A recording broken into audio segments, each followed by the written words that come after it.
Ready for the mosh pit, Shaka Bra. What's up, everyone? Welcome back to StrangeCast, Player One vs. Life is Strange podcast. I'm one of your hosts, Adnan. My co-host Adam is here. Adam, you here? I'm here. I'm being held against my will by a Brit. Help me! Yes, you're being held against your will. And by the way, as well, I do change clothes if you're ever wondering. It's just been a coincidental running day before podcast day because we record quite early on in the hours. So Adam gets up at very early o'clock, and I get up at like midday o'clock here. And I have to Midday o'clock. Yeah, Yeah, right now it's 6:36 a.m. for me, and for you it's what 12. Oh, tomorrow, as we're recording, it's tomorrow's daylight savings time. So do you move an hour ahead of me or behind? Spring forward. So yeah, for tomorrow, what the time would be 7:36. And then so like you would still be your time because you go through daylight savings time at different dates. End of the I month. believe. End of the month. Yeah, So we switch from GMT to British summertime at that point, which is BST. So we'll that's some swap over. BS. That is some BS. I hate daylight savings hours and all the other stuff. It's a scam. It is. It honestly is. Especially the one where it robs an hour from me. I'm not having that. It's like I want my hour back. Yeah, Give me I want my extra hour fall. tonight. Yeah, like spring forward, it's like, nah, dude, I'm not about that life. I forgot that happens today or tomorrow, or as we're recording this. So, except for Arizona, doesn't observe it. So good on you, Arizona. Blah, blah, blah. Look at me, I have a desert. They're mountain time, aren't they, Arizona? Yes. MT? Or are they Pacific time? I don't know. I don't know. Actually, where is Arizona? Actually, Arizona's next to Texas. I can tell you that much. Further down. I've been to Arizona and I don't know where it is. I think it's just on the edge of PST. Nope, it is Mountain Time. Yeah, it is on the border of Pacific Time. So right. Time zone map is it just makes it out there. There's Arizona's Mountain Time. Okay, so there's your little education for time zones and everything else before we start. But thank you for joining us for this podcast episode. If you are new here, being held against the listener. You're thanking the listener. Yes. You're being held against your will. You cannot have an input here. But if you are new here and you're not being held as a prisoner by me, we would appreciate if you subscribe to the video, subscribe to the channel, like the video, share with your friends on YouTube, help support the content. We're almost at 1,100 subscribers. We're very close to that now. So if you can subscribe and you are new here, that would be greatly appreciated. And StrangeCast is available on all podcast services. So it's available on Spotify with the video version. It's available on Apple Podcasts. It's available on all those services. You can check us out there. We've hit over 6,000 plays across all Spotify, all podcast services, which is great. And we are about 175 followers on Spotify, which is greatly appreciated. So if you are on Spotify, Apple, or any of the other platforms, please do rate us as well. It helps support the podcast. Oh, a lot of mouthful there. A lot to talk about, Adam, here. There's like a variation of different topics that are happening. And obviously one of our main news topics is going to be our main segment because I think there's a lot more ammunition to run with it. But should we start things off on a nice light note? I'm so excited. Yes, so it's obviously a big one, and it's always great when we see this as well. The Life is Strange Twitter account on the 6th of March tweeted, and we're recording the 9th of March, if you're wondering. They tweeted, Life is Strange Before Storm, Farewell celebrates its 6th anniversary this week. An emotional and nostalgic trip down memory lane, exploring Max and Chloe's childhood friendship. What is your fondest memory of the episode? So, Adam, we'll start there. What is your fondest memory of the episode? That the original voice actors got back on. Yeah, it was like it was it really was. Like Farewell was really I don't want to say it was an apology to the players. It really wasn't meant to be an apology, more of just like hey, we still care about Life is Strange. Like I think that's where it was, where it's just like it wasn't just Deck 9 saying like we're gonna make our own thing, screw you guys. It was just more of like we also like Life is Strange. We're also fans of Life is Strange, and of course like the strike was happening, so we couldn't get the original voice actor Ashley Birch onto the set. But that was just a nice little hurrah of like, hey, we care. Mhm. So It was an interesting experience. It felt like the ultimate fan service and tribute act for Life is Yeah. Strange for me, because Definitely. I had this thing with like Farewell. I know one of my friends played Life is Strange before Storm, and he did not like Life is Strange before Storm. He didn't like Chloe. He didn't like Chloe at all. Oh yeah, you were telling me that. Yeah. Yeah, but he loved Farewell, and he was like emotionally Good. like quite touched by it. I think everyone I've ever met, I don't think I've ever met anyone who doesn't like Farewell. That'd be an interesting reason for them not to like it. And as you said as well, obviously Ashley Birch coming back, which was quite nice. She was obviously working on the writing side for BTS because of the strikes, and then for her to come back as well, which is great for that. And then obviously Hannah Tell reprising for Max Caulfield. It feels like, if we've never seen another Life is Strange game with Hannah in it necessarily, or Max, it's kind of like it feels quite a fitting way to sign off that chapter, if anything. And even Joe Ockman as well came back as William Price as well in this very brief cameo, who came back as well because he wasn't able to reprise Joe. Joe wasn't able to reprise William Price for BTS because of the SAG strikes. I almost had like a momentary lapse of what William Price's car was like. Completely forgot there. But no, it was a special episode. I think this is like, for me, it's up there as one of the best DLCs I've ever played as an additional content. I hold it in that high regard. Yeah, because like for me, my peak has always been and I played it very many years later, to my own shame, which was Bioshock 2's Minerva's Den DLC, which I think is the greatest piece of DLC ever produced for any game. It's better than the main game, which is scary. But this is like in that same bracket of like top end DLC, like Left Behind, and I put Farewell in that, so I thoroughly enjoyed it.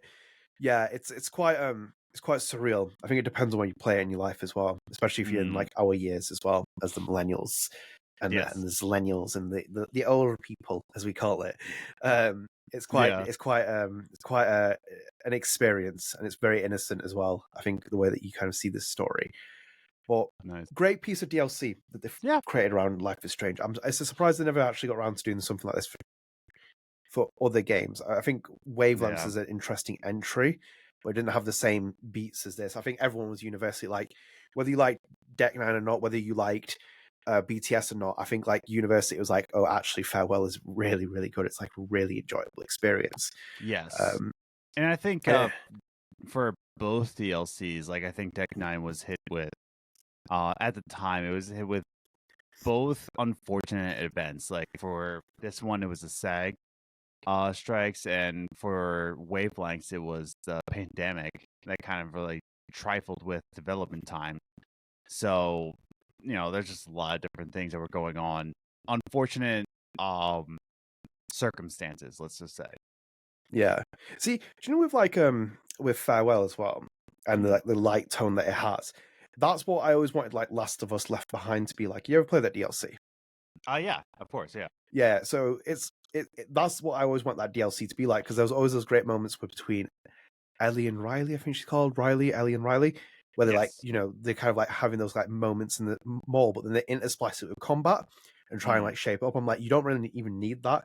You can actually just have the story of these two kids like at this point and just go through that theme. It doesn't need that extra combat layer. So it's like with this, it was the same. It had the same vibe for me, and I thoroughly enjoyed like every moment that I spent with this as well. And this also signed off Life After Strange as well with the Max crew. I interviewed all of them at that point, so this was I think the last person I interviewed who played Max. So we had Hannah on there, we had Serena who did Max's mocap in the first Life is Strange, and then Megan did Max's mocap in BTS Farewell, which was quite nice. So it kind of like for me, I signed off all of Max's actors in that series. It's quite interesting to hear her talk about it as well. I feel like it was quite a sentimental moment for her to like kind of come in and play Max as well in this, because it's like Max is not actually in the game in BTS, like in the sense that she has any kind of major role or even physically appear, but like she actually has this kind of like sign off period in Farewell. But yeah, I special game, special episode, if anything else. So wanted to mention that. Always great memory. And 6 years, Adam, do you feel old? I always feel old. Like, look at my beard. I'm always old. Old and fragile. Oh, the muscles ache. The muscles ache. Yeah, dude. Yeah. I'm not 18 anymore. Just put it that way. I'm not spry. Those are the days. Those are the days. Yeah. Should we move into our next topic? We should. Okay, so let's move into this one. So this is going to a press release we got here, and we're switching gears to Don't Nod. So Don't Nod's Jusant wins Best Sound Design at the 2024 Pegasus Awards. I'm going to say Pegasus, yeah, Pegasus Awards. And this is also including the BAFTA news as well. So just to read the press release, says Jusant also, I just read the BAFTA thing out. Don't Nod Entertainment. Don't Entertainment, an independent studio that creates, develops, and publishes video games, is extremely proud to announce that its action-adventure climbing game, Jusant, has been named the winner of Best Sound Design Award at the 2024 Pegasus Awards ceremony.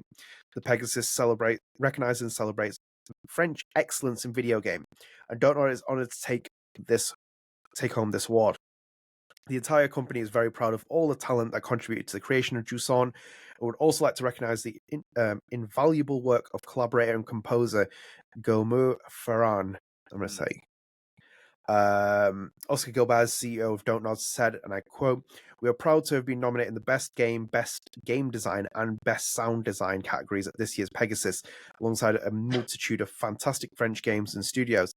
To have won Best Sound Design Award is a testament to the boundless creativity and dedication of everyone who worked on Jusant. We're honored to receive this recognition and will continue to create unforgettable experiences," end quote. And then also, as I said, BAFTA nomination. Don't Know is also excited to share that Jusant is a BAFTA nominee for the in the Best New Intellectual Property category at the prestigious British Academy of Games Awards. The ceremony will be held on April 11th to celebrate the very best of 2023 games and the talent who made them. So that's our news piece. Adam, very interesting here. One thing I noticed, obviously, is that Jusant was not up for a BAFTA for sound. I when I compiled our notes together, I thought actually it's just been nominated for sound, but it's actually been nominated for Best New Intellectual Property at the BAFTA. But then it has won Best Sound Design at the Pegasus, and at the same time it was nominated for various other categories. I am very surprised that it's not nominated for a BAFTA in sound. I am too, and I also looked up the time when the BAFTAs are on. And of course, it's on a Thursday, and in my time zone, it's going to be at like 1 in the afternoon. So I'm like, but it's British. It's at nighttime. British people have their nighttime, and that's my afternoon. I'm Indeed. at work. Stupid Brits. But it's all this to say. Just with this sound design, like Jusant winning Best Sound Design, being nominated for Best Intellectual Property, this is just more proof that the Game Awards, Jeff Keighley's The Game Awards, doesn't matter. Doesn't matter. Everybody's just like if you watch the DICE Awards, the DICE Awards is a video game award show which are voted on by game developers. So the actual game devs are voting on this. And then the BAFTAs are just a prestigious event where it's just like it's an honor. The Game Awards is a commercial. Doesn't matter. Anybody's like, oh, but it did win Game of the Year from. I'm like, if it's from the Game Awards, it doesn't matter because Jusant wasn't even recognized, I don't believe, at the Game Awards. So, if I'm correct, I don't think it got any nominations. Because when did Jusant come out? Was it November, October? October, I think it came out October 31st. It came out on Halloween. And then the Game Awards was the December. And obviously we had Lost Records being revealed there from Don't Know, but nothing else, I believe, off the top of my head. Yes. So they probably just didn't include it because it was released in October. And it's also Jeff Keighley as well. I don't know why people put so much focus on Jeff Keighley. He's nope, you get what you get with it. I just looked it up. Jusant was not even nominated at the Game Awards. There you go. Doesn't bring in the money. Doesn't bring the money for Jeff Keighley. That's why. I think the BAFTAs were quite polarizing this year. I saw a couple of little bits of reactions towards it. I think people were kind of baffled by the fact that the guy who plays Clive in, is he called Clyde or Clive? I think he's called Clive in Clive, I think he's called in Final Fantasy 16, wasn't nominated. I think it's Ben Starr. He wasn't up for a BAFTA nomination for Best Male Performer, which I found very surprising. I was like, that's quite a surprise. But yeah, Jusant's make it in there. Quite quite an achievement for them. Yes. To be at there. And Actually, they I've- are Oh, so it is up against oh damn dude. Chance of Sinar, which is crazy good. Dave the Diver, Dave the Diver. There it is. Dredge, which is another banger. Hi-Fi Rush, another banger. Jusant, which I didn't tell you this. I'm actually gonna play through that today. I'm gonna play Oh, through very Jusant nice. today. Very nice. Finally gonna sit down and just play it because we're on a Don't Nod podcast and I still haven't played it. Shame on me. No, there's no shame in here. Like the amount of like games I've played from Don't Know, it's like I know. I keep very quiet about that. And also Viewfinder, which is another good game. But yeah, no, it's up against some really good contenders. So it is. Dave the Diver's got a very funny cover. yeah, it does. It's Oh, got very God, good- I love Dave the Diver, dude. Oh my God, I love Dave the Diver. It's such a good game. Do you know what though? Saying that, I always say this as well because like don't count Jusant out because it's in this tough category because like I always say, remember, Oh yeah, remember that year that Gonzalo Martin won for best performer at the BAFTAs. Yes. He was up against like Norman Reedus and Laura Bailey and among many other people. He like really like took that and shook that like award up and deserved as well. By the way, as well, Gonzalo Martin's performance was outstanding for as Sean Diaz. I don't see a game of the year category unless I'm stupid. I think this best game they do. Oh for yeah, BAFTAs. yeah. Best game. I am stupid. Oh wow. It's pretty much exactly like the Game Awards, except for instead of Resident Evil, it is Dave the Diver. Dave the Diver, Which I agree with. Best. Yes, I agree with that. Yeah, I'm sorry. I have a very strong opinion about like Resident Evil Remake was great, but it's a remake. I don't think Yes. remakes should be in the conversation for those kind of awards. So I'm actually glad that, despite not playing it, that Dave the Diver has taken that spot. That is a good trade-off, actually. Dave the Diver. Let's go. Yeah. But yeah, the nominees for Best Game: Alan Wake 2, Baldur's Gate 3, Dave the Diver, Tears of the Kingdom, Spider-Man 2, Super Mario Wonder. It is pretty much the exact same as the Game Awards, except for no Resident Evil and put in Dave the Diver, which is insane. Do you know what? I'll put myself out on a limb here. 2025, new intellectual property, Lost Records will be up. I'm going to put myself out on a limb for that. Okay. I'm gonna put that in an early prediction. So. I agree maybe with Gauntlet that. down. I think that could go up for very much. Was this the category that Life is Strange won for? It was the best game. I can't remember what it was now.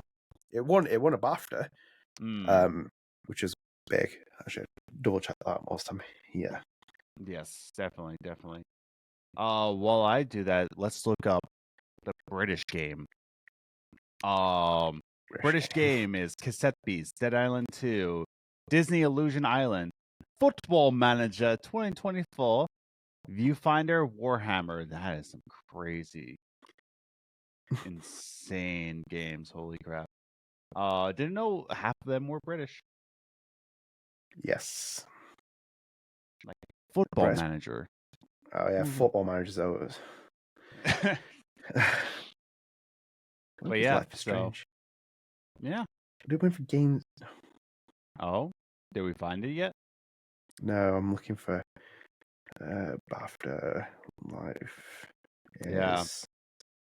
Slowly typing with one hand here as well. Oh, there's a picture of Luke. Oh, there's Luke, Michelle, and Raoul Barbet that popped up in that photo there. Oh, nice. It won for story. Oh, yes. Oh, look at that! Look at the games it was in. It was in Everybody's Gone to Rapture, Her Story, Undertale, Until Dawn, The Witcher 3 Wild Hunt.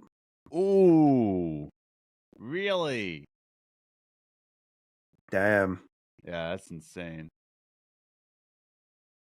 This year's narratives are Alan Wake 2, Baldur's Gate 3, Dredge, Final Fantasy 16, Tears of the Kingdom, and Jedi Survivor, which is good collection. Yeah. Pretty good collection. By the way, as well, Life is Strange 1 was nominated for 5 BAFTAs. Really? So it was up for 5 BAFTAs. It won 1. So it won for Best Performer. Ashley Birch was nominated for Best Performer. It was nominated in Best Original Property, Game Innovation, and Best Game. Damn. crazy that. Go on, Life is Strange 2. Is it? Here we go. So Life is Strange 2 was nominated for. Oh wow, Life is Strange 2 had it had 6 nominations. Damn. Yeah. Okay. So Games Beyond Entertainment, it was nominated. It was nominated twice in the supporting performer category for Sarah and Jolene, who played Cassidy and Karen respectively. Best Narrative was nominated. Games Beyond Entertainment was nominated, and then Performer in a Leading Role, Gonzalo Martin won for that year, which is quite an achievement, if anything. Yes, sir. Damn. I'm excited to see this. Like, even though I will most likely be at work when this is going on, I'm excited to see what all wins. So, and that's what I mean. Like when I say this is proof that the Game Awards doesn't matter, like this is just proof that it just doesn't matter, man. Jusant was not even nominated at the Game Awards, like not for anything, and it's being nominated here for new intellectual property, and the new intellectual properties, which is that is a great category, might I add. And that's the thing. It's all collected. Like these are good. These are really good categories versus like the Game Awards. Okay, so like there's some ridiculous things at the Game Awards. Yeah, but do you remember he was doing that thing where he like spun off like 6 awards in like one segment? He'd be like, I hated that. I was like, what is this? It's like, what? Yeah, like the fact that he rattled off best music. As somebody who's trying to become a game composer, he's like, "Oh, this guy won. Moving on to our McDonald's."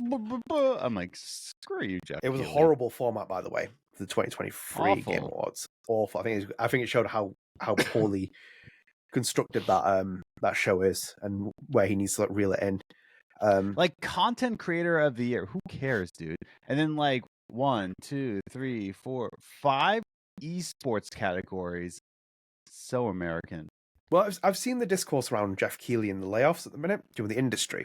Yes, and at the same time, I don't agree with any of that. I have things about it because my main thing is like, why do you care what Jeff Keighley's saying? It's like, that's what I don't put agree that much with. value in him. Yeah, it's like, who cares? He's not a developer, and it's like, and even if he says something, it's not going to change anything. He's not the Pope of video games. Even though he's Dorito Pope, but for me, it's like he has nothing to the value of it.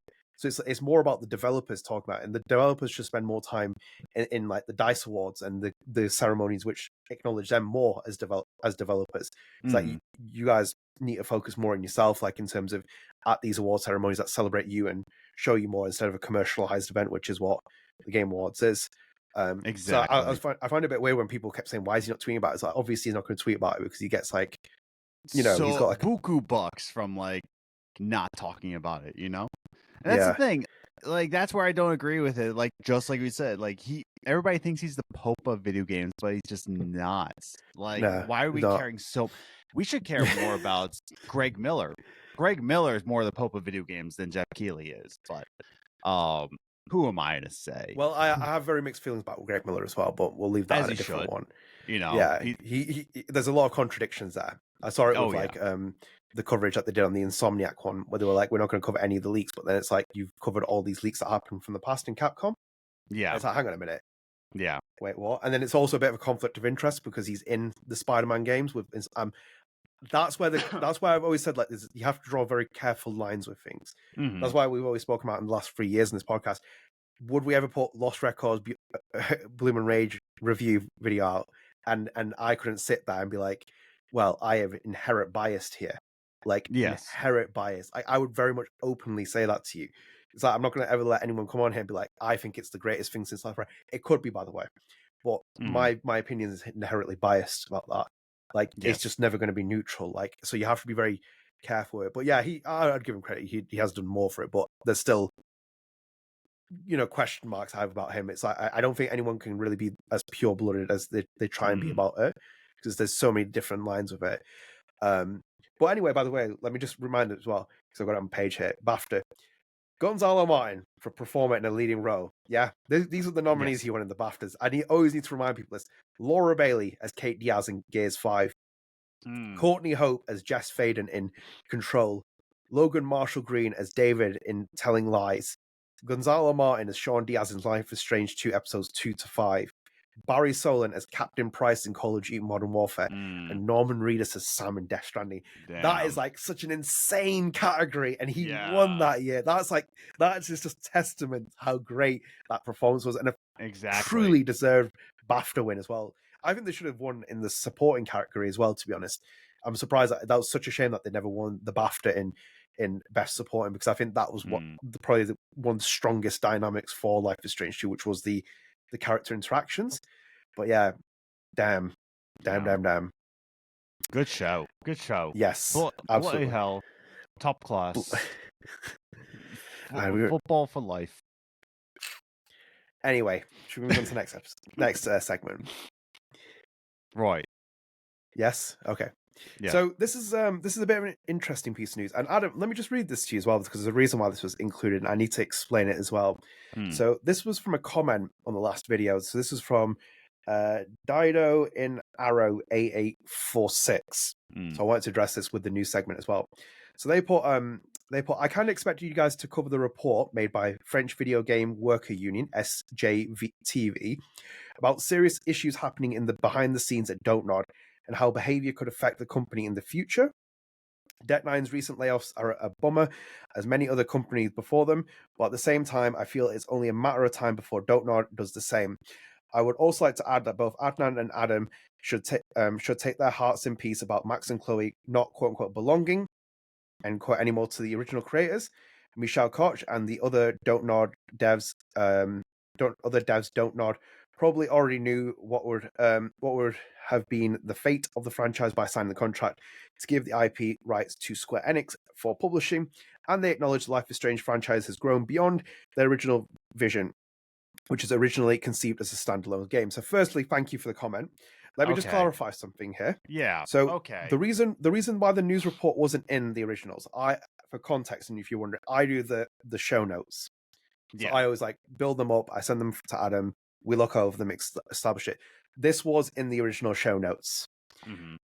I can't remember why it was taken out in February, because this is a news piece from February, but it was taken out, and I think it was because we were planning to record. I was going to reach out to Don't Nod for comment, and then we started recording.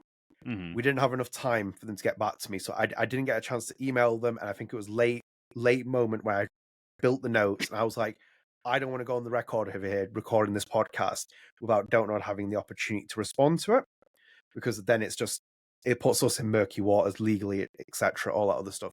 So I removed it. That was my decision on it. However, since then, I've gone back to the piece that I originally read from Games Industry Biz, and they have updated it with a comment from Don't Nod. So I've decided to bring it in. I don't want it to ever look like we're doing favoritism towards Don't Nod, just because we talk about Don't Nod. I speak highly of Luke, Michelle, other people from Don't Nod. My position is very clear that I'm both praise of Don't Nod and praise of Deck Nine, and also critique and critical assessment of Don't Nod and Deck Nine. And you'll heard it as well many times in this podcast. The amount of times I criticize Tencent's investment in Don't Nod, you'll hear it to the end of time. So just to clarify that, so I wanted to make that short, and hopefully I'll respond to your comment before this episode comes out. But I wanted to flag that. The other thing as well, towards the end, we could have done this for comment of the day. That one, I was like, "Excuse me, sir." So more about.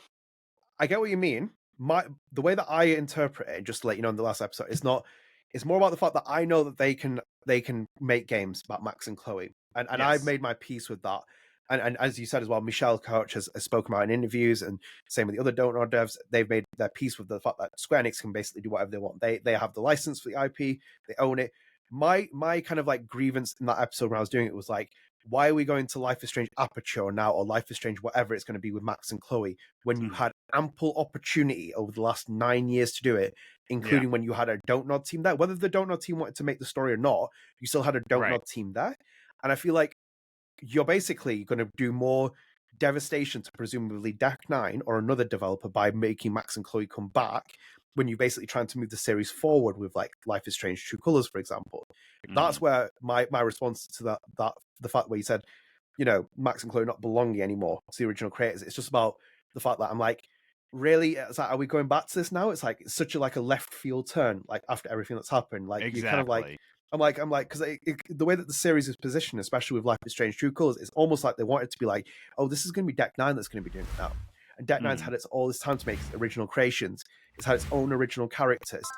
And yeah, we'll go this angle, but then it's like, now we're actually going to record it. We're going to bring Max back, and it's like, hang on a minute. It's like maybe you could like bleed her into the other games with Alex there, or have her make appearances, or have Don't Know character makes appearances.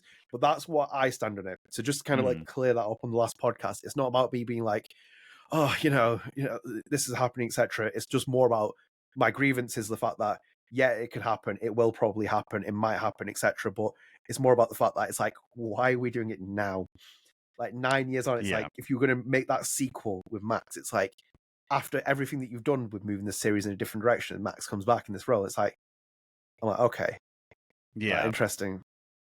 So my question is like, what platform is this comment coming from? YouTube. It's from YouTube. Yeah. Are we bigger than I presume us to be? Like, why do people care? Like what we have to say? You know what I mean? Like, I'm not trying to say that like I'm not trying to say like I'm not grateful for fans being here, but in the same way, if it's like, why people care that Jeff Keighley isn't talking about that, they're saying that because Jeff Keighley is huge in the gaming sphere. Are we that big that people Speak need for yourself. To care? I guess massive. So. My ego is inflating like through the roof here. You can go if you want. My ego is like, here, I am the Lord. I am God of Life is Strange. I am the Dorito Pope equivalent of Life is Strange. Dorito Pope. Yes. Praise me. Don't forget about him. I'm all about that. I think, are we that big? Who cares? I think it's because we talk about it and we get a platform and you express views and stuff. So I think it's like that. I get it where it is, because otherwise it sounds like we are just, me and you are the echo chamber. It's like we're the only people doing the podcast. But once again, we're so small. Who cares if we're an echo chamber? I don't know. I'm just an angry line coke American. Now I'm just like, who cares? Like what we have to say. You know what I mean?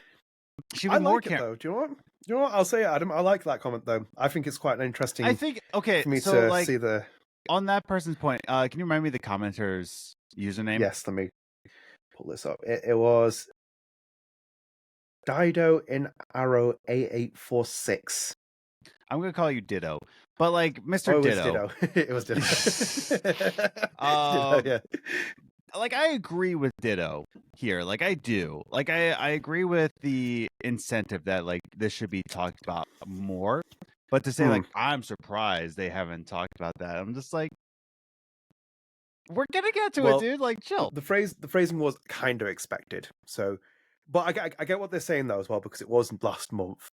And I get where for me, I get certain points of it, because it does look sometimes it's like you might criticize True Colors, you might criticize Deck 9, you might criticize this and that, but then if you carefully leave pieces, if you carefully leave pieces out, for example, like this is me being like, we're not going to cover Don't Know because we love Don't Know, and I can see that. I interact with Michelle, and I interact with Luke, and I interact with this developer, and I don't want them to ever look at this podcast thinking like, oh, they're going to say something bad or something critical.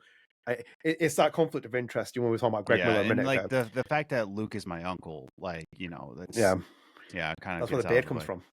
Yeah, isn't it? Yeah, me and him are so related.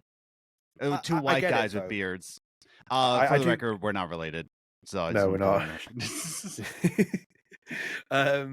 I do get where the comment's coming from. So it's one of those, like, the reason why it was removed was because of me. That'll be the summary of it. And by the time we got to like mid-February, I was a bit like, is it a little bit dated? And then when I saw the comment, I was like, it makes big question marks actually. And it's like, I should bring it back in here. And Adam agreed with me. It's like, let's bring it back in as a topic. So this was in context that.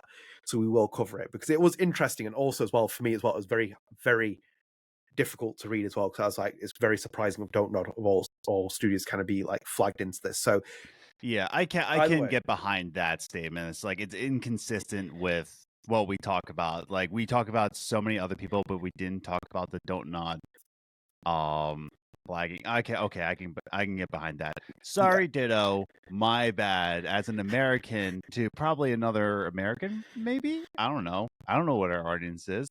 I apologize as an American. As you should. I Right. guess. Let's tackle the news piece because it is an interesting read. Go for it. And this also includes the Don't Know response, just to cover ourselves and legally. So this is from Games Industry Biz. This was on the 9th of February. It was French union flags concern for welfare of Don't Know staff. So I'll read the original story.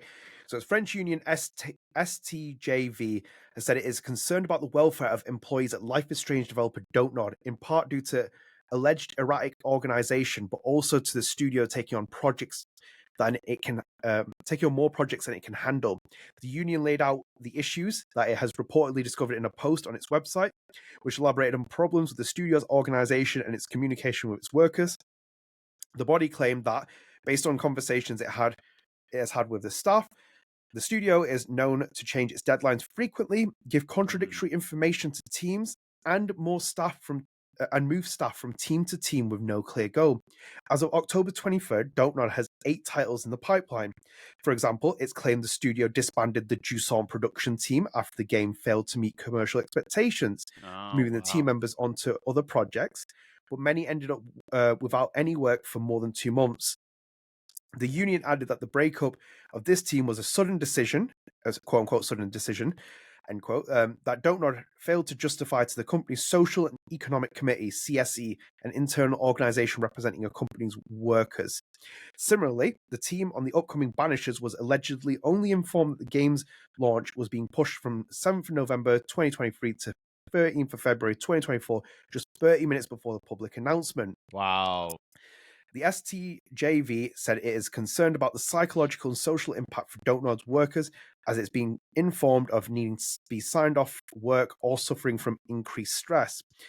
It also claimed every team is understaffed, and that while contractors have been called in to deal with production emergencies, it is quote unquote always on precarious contracts, end quote.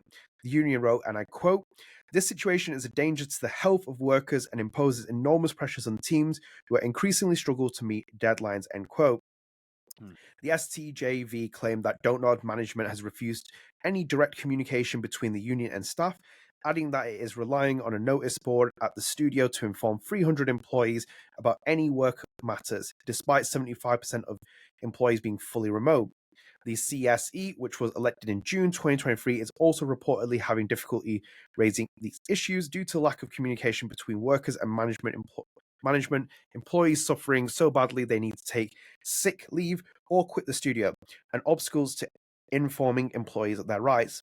The STJV said Don't Nod's management is quote unquote burying its head in the sand, end quote, and mistreating the elected officials of the CSE.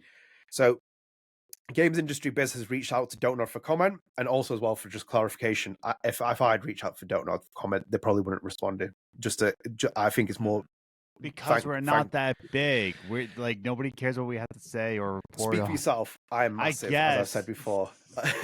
Anyway, concluding its statement, the SJTV wrote, quote unquote, because Don't Nod is one of the rare companies to offer full-time remote working and has been able to offer permanent contracts and defend a more progressive editorial line than its competitors, we urge management to take concrete measures to resolve all of the problems identified in the report, to listen to the legitimate concerns of its employees and its union, so the company's values reach the height of its ambition, end quote. So obviously, this was the update from Games Industry Biz, which was Don't Nod issued a statement to Games Industry Biz in response to the SJTV's the allegations.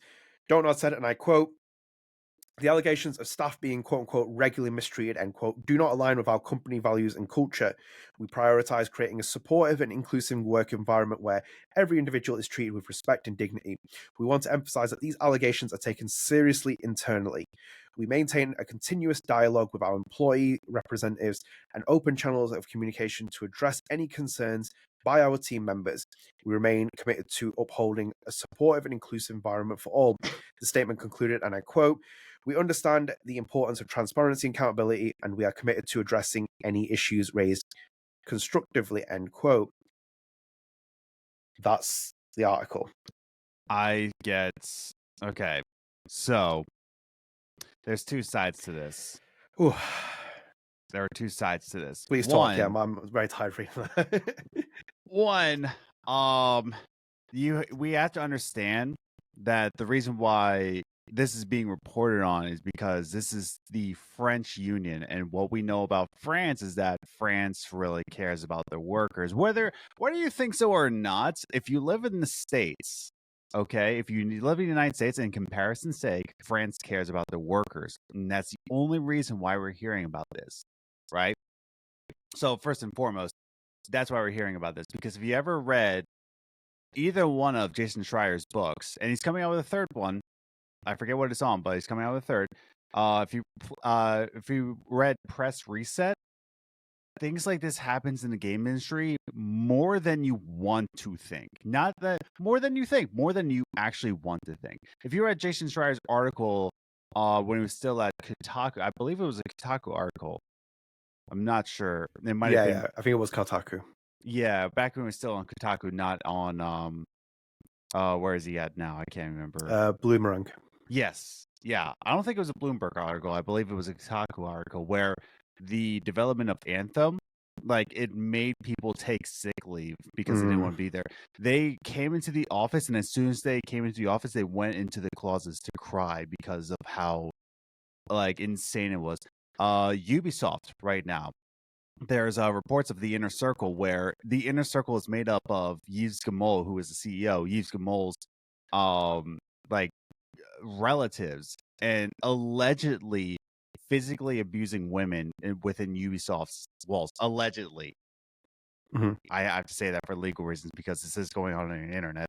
But yeah, so that's first and foremost. The reason why we're hearing about this is because. By the way, sorry, just because I want you to continue as well. Like this is another one as well. Like Quantic Dream has had allegations against it as well. Perfect. French studio, which is an example. And then just recently, I think Jason Schreier reported about Rockstar wanting all its studio back in for 5 days a week.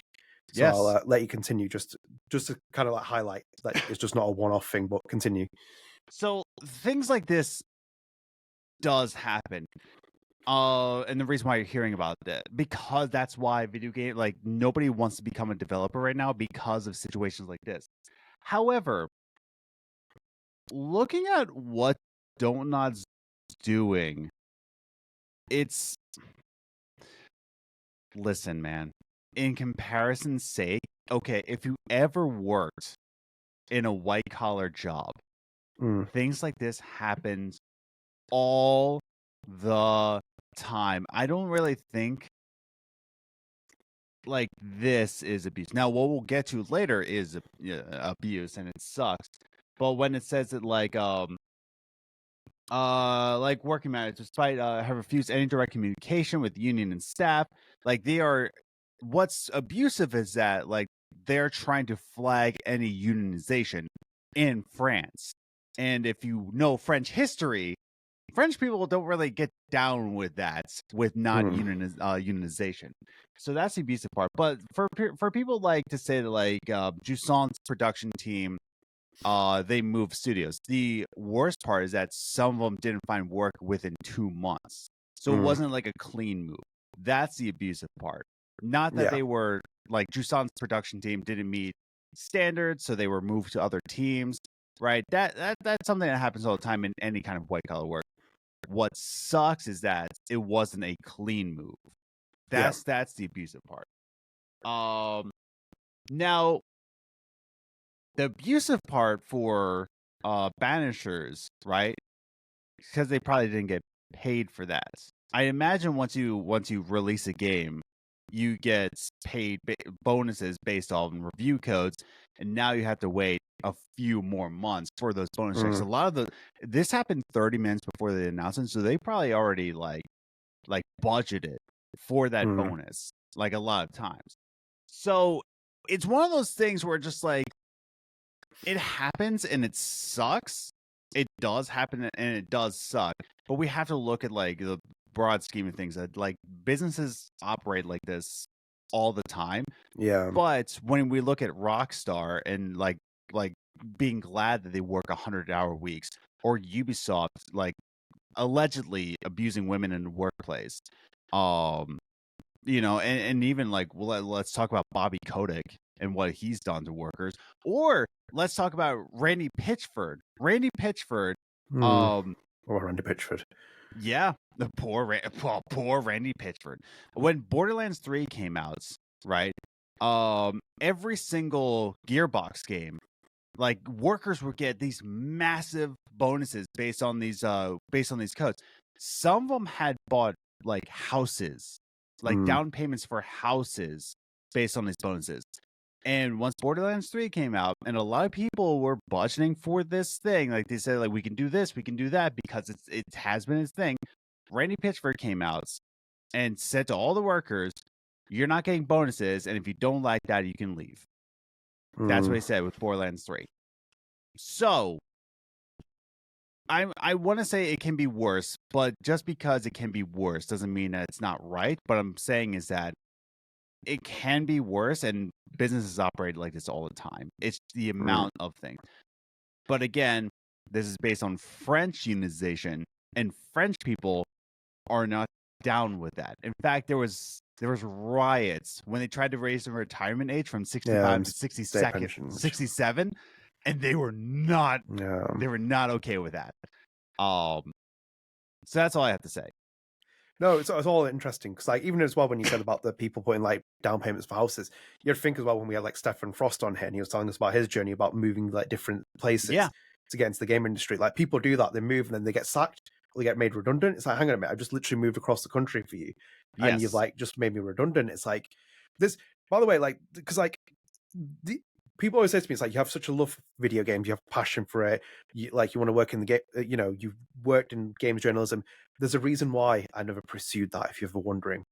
I would rather not pursue a career in the video game industry, considering like the amount of people that, like, you know, lose their jobs, struggle, like it just sounds like hell on earth sometimes. And this story really struck me, by the way. And when we didn't do it, like when I was reading, because when I read it on the games industry biz, I was like, this is actually like, you know, games industry biz is a very, very reputable source. It's great for keeping up to date with the industry and trends. And I saw about Donut, I was like, that's very interesting. But then again, like, as you said, it's French Union is flagging this. This is specifically referring just to the French side of the studio at this point, from what we can tell. In the article, it's about the Parisian-based studio, where it's like Banishers, Jusant is being mentioned in there. So, and these are allegations. Again, we need to repeat this as allegations. These aren't substantiated proof. Donut has responded to this with a comment. But it is just like a little bit, like, you know, it was a bit alarming reading it, to be honest. But then also on top of that, like, it's just you hear the horror stories. You've just mentioned like Schreier with the amount of, like, you know, articles he's written about, like books he's written about crunch culture. It's like we know how bad crunch culture is now. It's like it just seems to be like foregone conclusion amount of times that people tell horror stories about working under crunch hours. Then on top of that, as I said, you've had allegations against Quantic Dream in the past, which Quantic Dream have denied just for legal reasons, saying that they have denied these allegations. You've had issues with Rockstar, which have just recently popped up, where they're demanding people to come back in the studio. That was reported by Schreier. You have all kinds of things that have happened in terms of studio. You've had Ubisoft allegations, as Adam said as well. It's like a long going process with like Yves Guillemot, like the amount of like allegations that have been like nailed against him for the industry culture. It is concerning. Mr. Quadruple A himself. We'll come on to that, because like that is just the most ridiculous statement I've ever heard. Because my thing was going to ask you later if are we heading towards like an implosion of the industry in some kind of way, shape, or form. But we'll address that later on. My latest video is about that too. Oh really? Oh, look at that! Which we still have to edit, but you know, we're talking about that. We will talk about that. I like how we just put A's on extra things just to jazz it up. It's like, do we really need this? So stupid. It is some serious allegations. I don't know much about French unions. That's the only thing with it. So I don't know much about the STGJV. From what I know is that, like, again, when I say like things could be worse, and the French union is like, I don't care, it can be worse. Flag it, right? That's how much they care about the workers in France. Yeah, is it's just like little things like this that with Americans we would see like, it could be worse. French is just like, start the revolution again. Get the pitch. That starts here as well, by the way. That applies here if you're wondering. Because me and Adam were talking about the difference. Like, I get paid time off, for example, like actual holiday days. It's we were talking about maternity leave for you. Yeah, and it's just like, that was whoa. My wife's company gives her a week of No, maternity you don't get a leave. week here. You don't A get a week here. week. You get months. Obviously 6 wage months. comes down and stuff, but you get like a big your wage comes down eventually, but you get like a massive period of maternity leave here for as a woman. So Yeah. you do have rights here. But yeah, as you said, like you mentioned the great example about the retirement age going up in France. It's like they will fight tooth and nail, the French, for like their rights in different things. And too right as they should be as well. This has been a Yes. conversation people have said about the American developers. It's like they should have started forming a union. They should, because when you start a union, then you can start fighting back with what happens here. But generally speaking, it was quite damning to read all these allegations against Donut, and Donut has responded and is denying them, from what I can tell, if anything, from the comment that they responded. But yeah, it's alarming a little bit. But like, I was very surprised for it to be about Donut, if anything. Like these allegations to come about the studio, because it's like, obviously my experience with Donut devs has never been Yes. bad in any way, shape, or form. And but by the way, their statement is very much PR. Like, it's very much calculated PR. Do you see how naturally I read it as well? Like, there was no interruptions. Exactly. It was like choreographically like written. It's like we were just like, because usually like when you read other things, it's like the sentences are like a little bit jarring and stuff. But I was like, no, that's a like calculated flying PR. off my thing. Yeah, it's like, whoa, we didn't know this was happening. We were taking this seriously internally. And it's like, okay, we've all read that email. Oh yes. You read a lot of jazz. But no, like Donut has denied it, just to like stress that as well. But it is very, very, eye opening and eyebrow raising as well, just to read this, and especially like the allegations and how they're planting them on certain things, from like Jusant to like Banishers, like development teams and stuff. A lot of things to be said about this, because I haven't put it in the notes, Adam, but I was reading an article about Donut's shares recently. They put it on like a market thing, and they said that Donut is like it's like the shares have like plunged in value since like they've gone IPO, and it's like they're just not, like, you basically, the assumption is that Donut has to make like a large scale revenue import from like certain games to keep itself afloat, because it's not a very profitable company. That's the other thing people don't need to realize. It's not a hugely profitable company, Donut. So it's like, it's a hard story to read about as well. And obviously, like, I did want to bring this back up, because obviously we talked about that comment. I think it's like, just to keep it in the balance of things. To chat about, but it's horrible to read about this. I think this is generally a theme of the podcast episode, if anything, as you'll notice when we get to our main topic as well. It's a little bit like it's been flagged up. Should we go into our next piece of news? Very small piece. Yes, let's do it. So this is a very small piece. Oh dear, the market screen is popping up this thing in my way. Oh no, it's not letting me read the article. I have it. Oh, can you read it, please? It's like massive, like paywall thing that's popped up. This is titled Donut Entertainment. Donut evolves its general management. Donut Entertainment, an independent studio that creates, develops, and publishes video games, announces a change in its general management with the departure of Benoit Gisbert Mora, who is stepping down to focus on new professional projects, probably becoming an NBA player. The transition is carefully prepared by Agathe Mornay, Chief Financial Officer, and Oscar Gobert, Chairman and CEO, who renews his full confidence in his management committee to successfully carry out the group's exciting plans for 2024 and beyond. I would like to sincerely thank Benoit for his contribution of the development of Donut over the past 7 years, said Oscar Gobert, Chairman and CEO of Donut. Benoit has played an important. I hope I'm saying his name right. Benoit.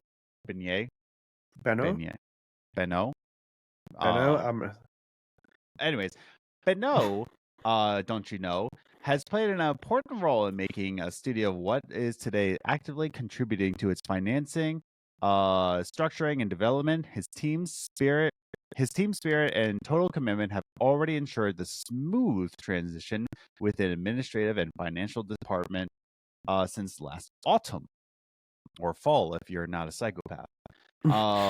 We understand and respect his choice and to begin a new chapter in his brilliant career as an NBA player, and we wish him success in future endeavors in the NBA. Benoit Gisbert Mora added, I'd like to express my gratitude to Oscar and the 7 wonderful years I've spent within the group.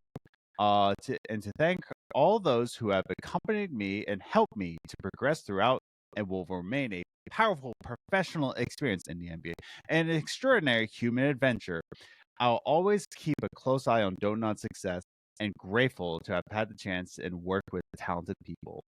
The final paragraph reads: The company is considering the possibility of strengthening its general management to support the implementation of its development strategy, which is focused on core AA high added value creative segments, action RPG, action adventure, and narrative adventure in a balanced business model combining co-production and self-publishing. Where do I put my resume? That is the big question. I could be Where a good general manager in France. You could. They only Yeah. have 2 A's here as well, by the way, in the press release. Not Yeah, 2 4 A's. A's like Uves. Like, they're keeping it controlled here. So I've not really got a huge amount of ad, but I like to put Don't Know news in here and keep it up to date. So there's been a bit of a shake up in terms of the back end of the hierarchy. And it'll be interesting to see how this kind of maps out before you're losing a senior figure. So it's like, things going forward, it's going to be like, they've kind of said here as well, the transition has been carefully prepared. It's been like a long time coming for them. So we'll see. It'll be quite interesting to see how this dynamic folds out. But I thought we'd just mention it in here. Yes. Should we go into our main topic? Yes. Okay. So before we go into the main topic, there's a little segment I wanted to include here, Adam, as well. It's a shout out to Alejandro Arque, because Alejandro, who's a veteran on the Life is Strange series, worked on all the mainline games, worked at Square Enix previously, was on the podcast, and we love Alejandro. He commented my paella. He loves my paella. He does love your paella. Yes. He's a great guy. And I just wanted to mention it because he tweeted late last month, and he put, as you might have seen yesterday, it was a very tough day for all of us working at Supermassive Games. Mm-hmm. Some of you reached out with support, and I appreciate a lot of the messages, but it was hard for me to talk yesterday. And as you can imagine, I'm among those whose job is at risk. Supermassive Games was laying people off. So it kind of again, ties in with some of the other themes that we've had with the layoffs and periods. So sending our best love to Alejandro. We love you, man. Yes. So, and hopefully fingers crossed for you, if anything. Super talented, incredibly wild vision this man has, and to be at risk being laid off again, this is going into if you work in white collar work or even game development, you can have one of the most talented creators to ever walk this earth and still get laid off. Which is why everybody needs to go indie. Stop signing with labels. Stop signing with big corporate. Unless it's Donut, because we're so biased. We love Donut. Nom. But yeah, it's a tough time because that will actually move into our next topic. So, but yeah, yes. we're thinking about Alejandro. We love Alejandro. This is our main topic, and this came out after we had posted that last episode, and I'd kind of made jokes prior to this beginning of the year saying we haven't heard anything from Deck 9. And where are they? They just disappeared, etc. And unfortunately, we got the bad news, which starts off the beginning of the year. So go to Eurogamer first. This is an article that they wrote where they put Life is Strange True Colors. Studio Deck 9 lays off 20% of its staff. So, and I'll read the article. So it's Deck 9 Games, the studio behind Life is Strange True Colors, and last year's The Expanse Telltale series, has announced it's laying off approximately 20% of its total workforce, blaming quote unquote the game industry's worsening marketing conditions, end quote.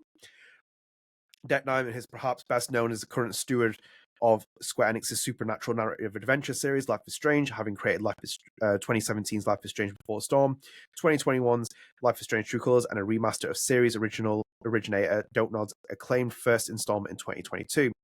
More recently, it co-developed a prequel to the popular sci-fi TV show The Expanse alongside the revived Telltale games.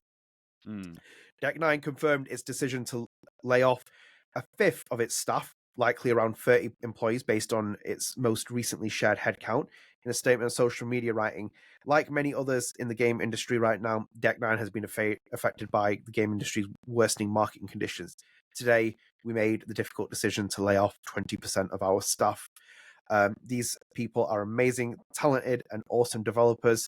They have made a huge impact during their time at Deck 9, and we did not take this decision lightly. Please hire these people if you can. They're amazing, end quote. Deck 9's decision to lay off 20% of its staff marks the second round of job cuts at the studio in less than a year. Last May, it confirmed it, quote unquote, was forced to lay off 30 amazing people, end quote, but did not provide a reason why. And this is just kind of for extra context. I Deck remember 9, reporting on that too. Yeah. yeah, we are, because we're leading up to the Expanse coverage at that point as well. We were like, this is going to be like, exciting, and then bang, it happens. It's like, hang on a minute, it's like the Expanse is coming out. You just laid off loads of stuff. But there's been loads of cuts here as well. Like, just to put on for Eurogame, it's like Deck 9 is the latest developer to be hit by layoffs in what continues to be a devastating period of uncertainty around the games industry employees. Widespread cuts saw over 9,000 workers lose their jobs in 2023, and layoffs have only intensified since then, with over 7,000 games industry layoffs having been announced in the first 2 months of 2024 alone. Just this week, Sony announced it's laying off 900 employees globally, while Untold Dawn developer Supermassive Game cut 90 jobs, and Salt Sea Chronicles studio Gute Fabric revealed it had been forced to halt production, with all team members now looking for new work. So that's just a piece of that. Like, there's more stuff as well. There's so much stuff we've got to go through. So Stefan Frost, who is the game director on The Expanse, we had Stefan on the podcast. Stefan put out in a tweet on the 27th of February, Deck 9 had a layoff today. Leadership took a pay cut to keep the numbers down as much as possible. This is the strongest team Deck 9 has ever been, and it absolutely sucks that the industry is in the state that it is presently, end quote. I'll come back to Elizabeth's tweet in a moment, Adam, because there's quite a lot on there. I'll come back to Mallory's in a moment. We had Zachary Andrews on here, who's a performance director for The Expanse. Zachary tweeted on here saying, if you see Deck 9 on anyone's resume in the coming weeks/months, just know you'll be dealing with a passionate, elevating, savvy artist, and they'll help you tell one hell of a story.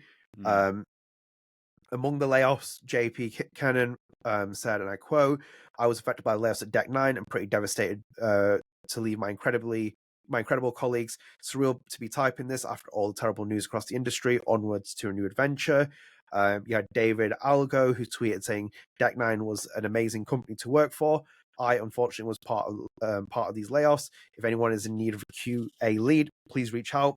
I love making games and would love to work for you. Phil Spear tweeted on here. I think Phil Spear was responsible for the extra bottles in Life is Strange Remastered, just for context. Phil Spear tweeted, I was hit by this. I'm in shock and really unsure what to do at the moment. But if anyone is hiring for gameplay programming or design, please let me know. So where to send my resumes. Giselle tweeted from Deck, formerly of Deck 9, tweeted, I've been added to the layoff pile. If anyone's hiring for a narrative game or design roles, I'd really appreciate if people throw those my way. So just quickly go back onto, because this is a bit more of an extensive piece here. So this was from Elizabeth Balu. Who originally in May was the one that said, like, in the original layoffs, like, wow, I love our leadership team. They're the one that fell on the swords. Like, I remember Elizabeth Lau's tweets about the original layoffs. Oh, really? Yeah, she was the one I was tweeting originally about, like, how she was, how she loved the leadership took the fall for everything, that she was protected. And now you can go after her tweets for context. As Adam said there, for context, Elizabeth Balu also tweeted on the 27th saying, I've been laid off from Deck 9 Games on 27th, then followed up with a series of tweets. They just gave a big speech about giving us time to say goodbye, get materials we needed, then immediately locked us out of our work email. Yep.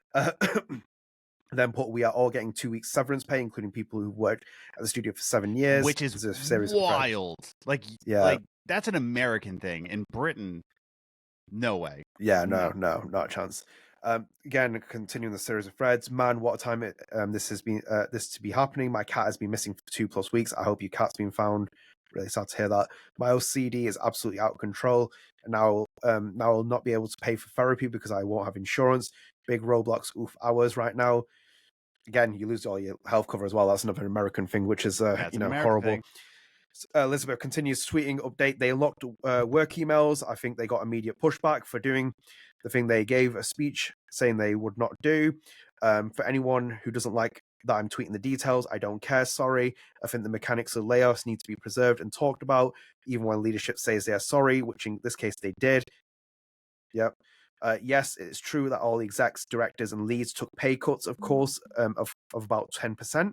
I believe, though, that I don't know if this is the case for every single person. Unionize your workplace, cease fire now. I'm not going to repeat the next part, and then I'll say the next part, which is do not replace workers with AI. So that was that. And one of the other things I brought up here was Mallory Littleton, who formerly worked at Deck Nine. Last year was part of the round of cutoffs. We spoke about Mallory. Mallory fell on her shield as one of the leader managements who took the blow. She was formerly narrative designer at Deck Nine, and she put, "This is not what I fucking died for when I laid myself off last year in their last round of layoffs." Yes. So yes, that's all the tweets. Thank you for staying with us. Yeah, and just to quickly preface this as well, Deck Nine, I did not reach out to Deck Nine for comment on Elizabeth's comments. That is Elizabeth's claims, and that's from Twitter. If Deck Nine does want to respond, you do have a platform here as well. But I was gonna say, like, talking a little bit more. Remember when I was saying, like, in the last round of layoffs, like, it was the leads that took the ball, and Marion Littleton just said that. It's like, that's not why I did my layoff. It's just like, yeah, for that kind of sacrifice, just to have more layoffs, you got to honestly, like, definitely feel bad for the Deck Nine people, but you've got to, like, look at these lead teams that took the fall to protect these workers, and they did it for nothing. You know, yeah. It probably adds the fury. Not to put any words in her mouth, Mallory, but it's more like, you know, you basically fallen and then you've seen it continue, and you're like, hang on a minute. It's like I put myself out on the limb, and this has continued to happen. While you speak on that, I'm gonna look for, like, scroll through Elizabeth tweets and please do. Yeah, because I remember when she posted it originally. Yeah, so it's a shame what's happened. Obviously, like, it's clearly a massive shame, and it's I just don't know how I feel about this, because obviously the industry is like just going through the biggest round of cuts I've ever seen in my lifetime, if anything. Like, I've never seen it on this scale. I know Michelle tweeted about the Deck Nine layoffs. I think he responded to Stefan Frost or someone's tweet. He responded to one of my tweets where I said it was really heartbreaking to it, because, like, we've had Deck Nine devs on here, and they're really nice. Like, despite whether you like Life is Strange or not that they make, or whatever else, they are genuinely human, and they're really nice people, and they've always been kind to Adam and myself, like, when we've spoken to them, and they've always given us really incredible, like, insight into what they've made and everything else in between it, and we'll always forever be appreciated for it. It's very admirable. For example, like, Frost has come out and, like, said that the leadership again has taken another blow, or the remaining leadership that is there. But, like, there's another problem this, Adam, as well. Like, do you remember we covered on the podcast about oh my god, I can't remember. I had it my name then. Oh my god. What is it? Life is Strange Before Storm's co-director. Webpickers Gill and oh my god, why have I forgotten his name? Oh my god. I can't remember. I'm not good with names to begin with. I know his name. Why have I forgotten this? Before the Storm. Yes. Co-directors. Why have I forgotten it? It's Chris Floyd. Yes. There we go. Yes. Chris Floyd. And then he started a new game development. Yeah, because do you remember we covered his thread of, like, why he left Deck Nine, and he said, like, I didn't like the not to put words in his mouth. He's like, I don't agree with the vision that Deck Nine is going with. He's like, and then he went and worked in a different studio, which unfortunately Cloudspot has, like, since found himself back on his feet, which is. I found the tweets from Elizabeth Palau. Palau. Great memory, by the way. Thank you. So on May 19th, I just wanted to say this again for Elizabeth's sake. On May 19th, 2023, today, many of my brilliant, kind, talented coworkers at Deck Nine were laid off, and my heart is breaking for them. If you're a game studio recruiting, please keep an eye out. And she quote tweeted this, saying, to elaborate, the leads of my team were given swords and chose to fall on them, laying themselves off instead of choosing among the rest of us. I've never seen anyone in games do something that metal, and I hope they never have to again. And then she continues to saying, when we started, they promised to protect us. They fucking stuck to that. And even though they meant losing their jobs, extreme big natural energy was shown today. I have some rampant speculations floating around, so let me say again, that I'm only speaking about leads from my team, narrative, and not talking about any other teams or leads. But yeah, I love her last sentence of the quote tweet. I never seen anyone do something that metal in games, and I hope they never have to again. And that was less than a year ago. That was May 19th, 2023. Yeah. Less than a year. And yeah, it's terrible to hear. But yeah, no, layoffs have been happening rampantly in the games industry, even though we're seeing record profits and all that. But here's the problem where it lies is that we're now coming into normality after the pandemic, quote unquote normality. The problem that we're facing with a lot of companies, not just games industry, is we're seeing this in UPS that they're making $90 billion and they're still laying off workers. In the same reason why there is speculation in some parts of the USA that rent prices for apartments are going down is because they're building too much. They built too much. And the reason why a lot of companies are laying people off right now is that they built too much and now things are coming back to normality. People were buying video games for escapism, and so we were seeing a rise so that we were creating more jobs. A respected skateboarding company that I love, Revive. They're on YouTube, and he had to lay off some workers because he explained in his video in 2020 and 2021 people were looking for skateboards. They were looking to learn new skills. Like they were thriving in that because everybody was skateboarding again because they had nothing else to do. But now things are going back in normality. People are looking for less skateboards. Therefore, he's not making enough money and he can't keep the workers that he once was able to fund. I'm not saying, don't quote me on this, saying like, oh, Adam agrees with the layoffs. I was laid off last year. I was laid off because a restaurant wasn't making enough money that they thought they were, and I was laid off last year. Okay, I get it. It sucks. But we need to understand that's like they funded too much and they promised jobs forever for these people, and they couldn't keep that promise forever. And it sucks that they had that fiscal irresponsibility as leaders to not see that, to not have a 10, 20-year plan in their finances, and they screwed people. They screwed people because they didn't see that. They only saw the short term, and they didn't see this coming.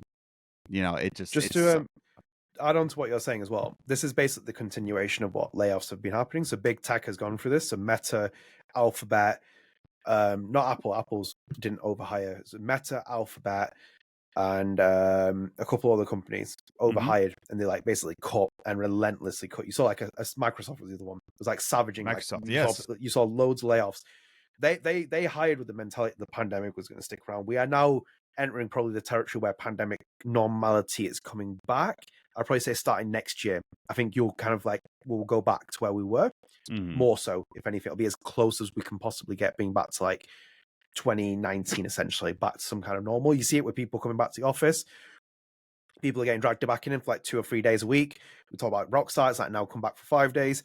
I've already said to people, like, your job, if you're working hybrid, you'll go back one day full time, and you can try and fight all you want, but the powers will be like, we own all this real estate, we're not going to own it, we can't micromanage you at home, etc. Yes, get back in the office. So that's it. But as you said as well with Deck 9 as well, Deck 9 hired. We saw it as well. Do you remember the adverts we were talking about? All the job adverts. I remember hiring. They just kept hiring. And we were like, hang on a minute, what are they making? Because obviously the Expanse came as a bit surprising. Like, okay, that's interesting. But it's like, how big is the team on the Expanse? And then it's like, are they working on Life is Strange? Are they working on this potential, like, you know, when we've like heard this rumor about Aperture and like these other claims, were they working on Life is Strange game? Was it binned off? Did Square Enix keep it on? What else are they working on? It's like, where's the money coming from this? You're paying someone a salary, X amount. And again, not trying to be insensitive, but you're paying someone a salary. It's going to cost you a lot of money per year. You're not making money back from these other games and projects you've got. Can we afford this? You know, all these kind of questions start coming in. And then it's like, now, for example, that's why the statement comes out. It's like, well, the economy and the climate's worsening, and it's like I kind of wonder why. And it's the same with, like, for example, the stuff that's been happening, like Warner Bros. And Suicide Squad, Kill the Justice League. It's like the normalization, as you said, is coming back. And like, and that was the conversation I wanted to bring in with you as well about, you know, like, even with like Life is Strange, like my question marks are now like, will we see Life is Strange again this year? It's like we're in March now, and I think, but towards this time we were getting the reveal of True Colors. Last time in like 2021, it's like the True Colors is coming. I'll close that because I don't know why it's bringing up there. But it's like we had like kind of a reveal that True Colors was coming. We had like an announcement. We had like teasers, etc. We're in March now. We've heard nothing about Life is Strange. Is it going to happen or not? Is there a Life is Strange game in development? What's happening there? What I know, if anything, from what I was told, and again, take this with a grain of salt as well. It's not mind blowing as well. Just to let you know, Deck Nine was working on something. They were working actively on something, and I can't. And I was never told the concept, but I know that Deck Nine was working on something. But it's like we haven't seen anything since The Expanse, which came last year, and then Life is Strange: True Colors came in 2021. 2021. Yes, yeah. So we haven't seen anything from Deck Nine since the Expanse, or in between those games. Like, honestly, and even the Expanse was a Telltale project as well. Like, it was a double team, so it wasn't even directly. The other game we saw was the remasters, Life is Strange remasters. So we didn't see anything from True Colors to the remasters to the Expanse, which was also a Telltale project. So there wasn't a lot going on, and it just kept hiring. And this is what I mean, is that like finances were so high in the pandemic because people were looking for escapism, but they weren't seeing the long term of this. Just like, wow, we're into a lot of money right now. The drop off happens, isn't it? I mean, when I was laid off, I'm not going to go into full details about everything, but you know, I was seeing the same thing. I was like, why are we hiring this many people when we're not getting that much business? It doesn't make any sense. And I saw some financial reports of it, and I was like, oh. And then I told like some of my other people, and I was like, how are they still in business? I'm like, they're not. That's the thing. Yeah. It's like they weren't. So I was laid off because of poor financial like reasonings. Now, like, they did take care of me, and I will say this, that the restaurant that did lay me off, I have no beef against, because again, restaurants are no pun intended. Restaurants are hard to keep afloat anyway, and especially post-pandemic, they're even harder. And they took care of the staff. They gave us opportunities. I got a great severance package, not being money, but a lot of pasta and whiskey. So I appreciated that. Hopefully not mixing it, by the way. That's just like, don't say no to anything. Don't try to knock it. Have you ever tried boiling pasta and whiskey? Yum yum yum. But no, they did take care of us. But what we're seeing from most of layoffs for the video game industry, we're not seeing a lot of being taken care of. The fact that they only got 2 weeks severance pack, 2 weeks. 2 weeks. Are you insane? I've seen some horror stories. I think I saw another developer where they put like a bin bag with all their stuff in it, and it was sent like back to them. It's like some like just like, you know, things like being knocked off their desk into like this bin bag. It's like, what is even going on there? That's insane, dude. That's insane. Like, you are a corporation, and 2 weeks is that is a slap on the. When I was laid off from another job, I got, and this was like a church job, so it wasn't like a big fine. I think I got 2 months severance. I'm pretty sure it was 2 months. Like, that was a church. Yeah. You know, like that they didn't need to do that, but they still did it for me. This was not a financial institution. What you think about, you know, taxes and churches, whatnot. It's not a mega corporation. I'm sorry to tell you. But this is a Square Enix financed place and you gave them 2 weeks. That's an insult. Well, it raises this question about Square as well, because like think about the article we talked about the allegations again, don't nod. And they were talking about like, production companies like allegedly moving developers from here to here. And some of them not getting jobs for 2 months. That's and then all the constraints that were coming with it, like these developers are moving from this team to that. As you said, some people aren't getting jobs, all these different things. And then you think about, for example, when people like slam the Life is Strange Remastered collection. I always said the onus on people was that you don't slam the Deck 9 developers, you slam the publisher. Yes. Who's basically being like, okay, maybe they put a deadline out, maybe they said we need to get this out, etc. They are the last line of control. And I've always said this well, StrangeCast never ever expects anything in return from Square Enix. I'm not a shell. I'm not an influencer. I don't even class myself as Can I get some presents? I want some gifts. Maybe. I think after this podcast episodes go out, we're not having presents from anyone ever again. Oh, no, but I'm an only child. I love presents for me. It's all about me. Well, get used to it, because you said you weren't big, and I said that we were, and you're like already playing down the expectation of where we're at. No, but like I've said this as well, because like I value people coming here to listen to us to talk, because I believe that we give a platform compared to other people that they don't, because you go and watch the other person, they're selling you an advert and they're monetizing something and they're like selling you all these kind of little things. And this podcast is about integrity. And that's why, for example, we bought the Life is Strange, the Don't Know topic back in, because I was like, yeah, actually, we need to talk about this, because I don't know anything. You don't know anything. I love their games, but if this is a story, it's going to be reported because we talk about it.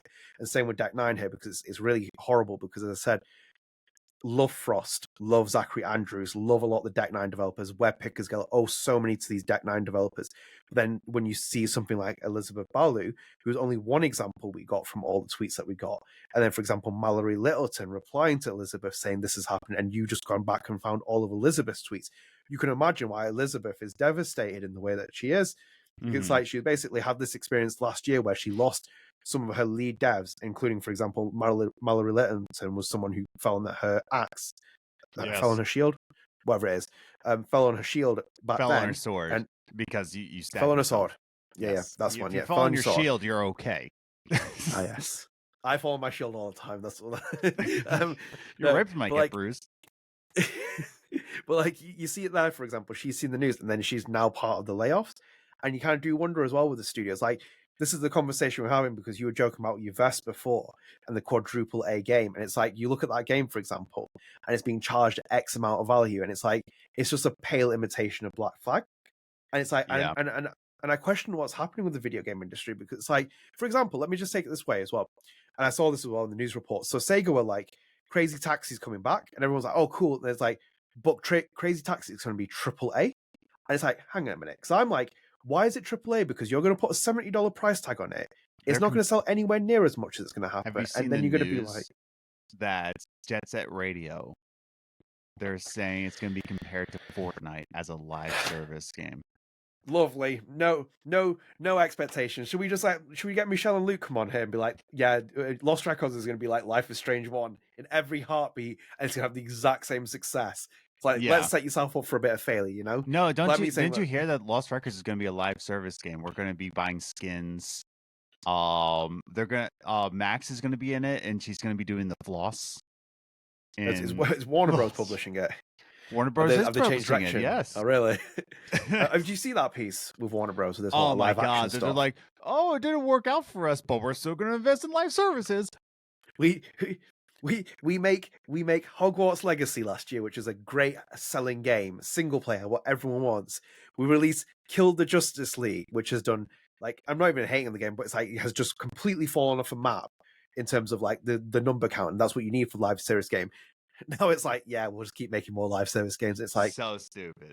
But this is the thing though, Adam, because I was going to ask you, it's like, are we basically heading towards like a disaster in the industry? Because it's like Michel Koch, Luke Bagrados, I don't know Montreal, working on a studio in Canada.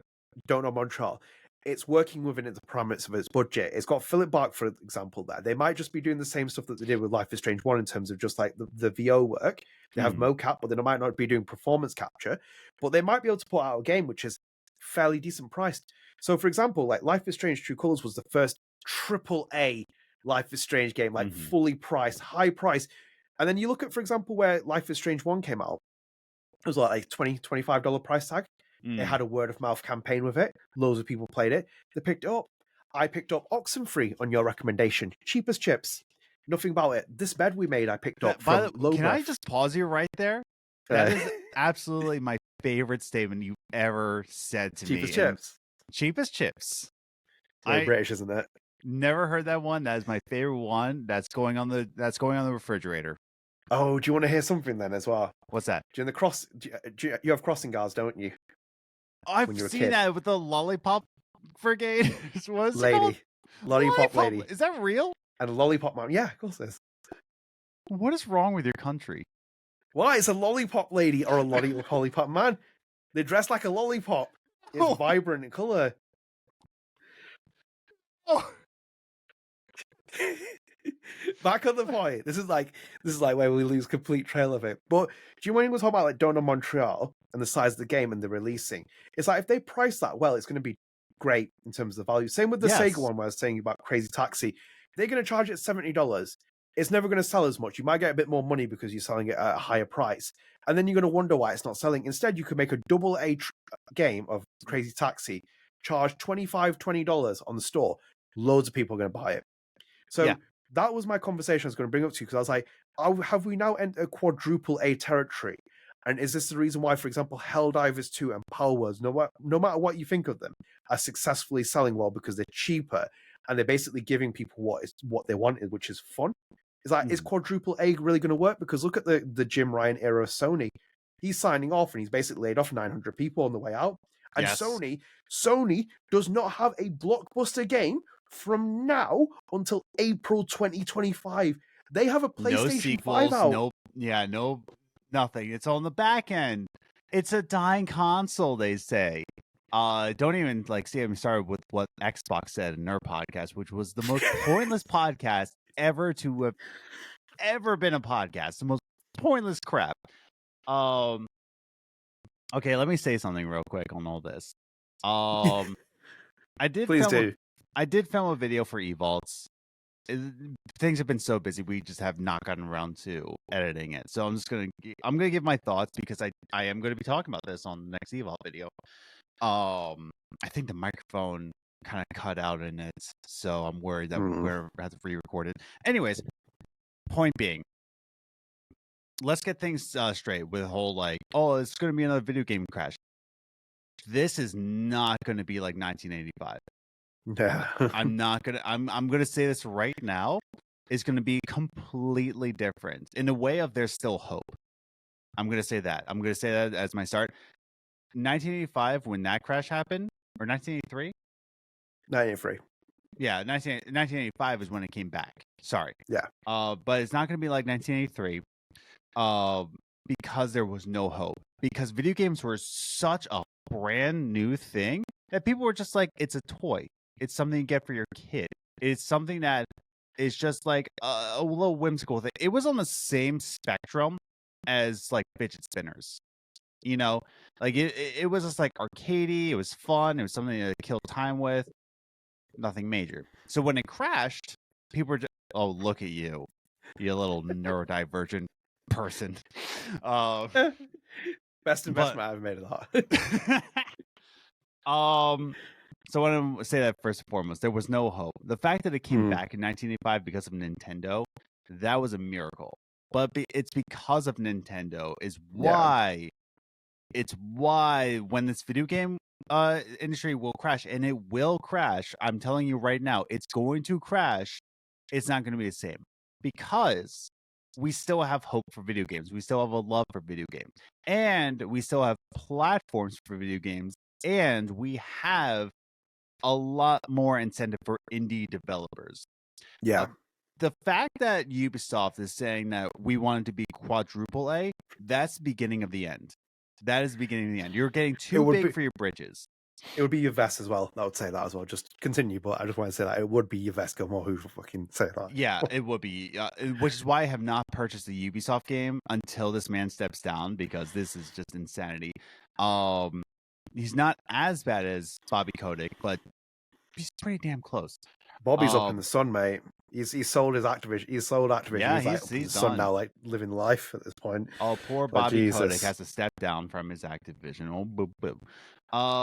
So let me test you, Adnan. Why did the video games market crash in 1983? Do you know why? Well, good old ET and the Atari pit. So It's a saturation. it wasn't ET. ET was merely the cherry on top of the shit sundae. Wasn't it just a catalyst of basically like a spawning of like the same kind of game at like a high price, and people were just like, nah, we're not having this now. How is that similar with today? It's the same. It's the same exact. Because yeah, to add on to that as well, because it makes it relevant. Young me, and you'll experience as well. When I was turned 18, I was like, I got a job. I didn't turn 18, I got it later on. But when I got a job full time, I was like, yes. mm-hmm. All those games when I was young and I could not afford, because obviously we came from a very small income family. I was like, mom and dad can only buy so much. I'm like, yes, now I can buy games at release because I'm making money. I don't care about food. I'm going to buy games. So on average, buying maybe 4 or 5, 6 games. 4, I would say at the max at release. 4 maybe at the max. Maybe 5 or 6 in a push, because I was like, I want to play them. Over the years, since my 20s, it's been like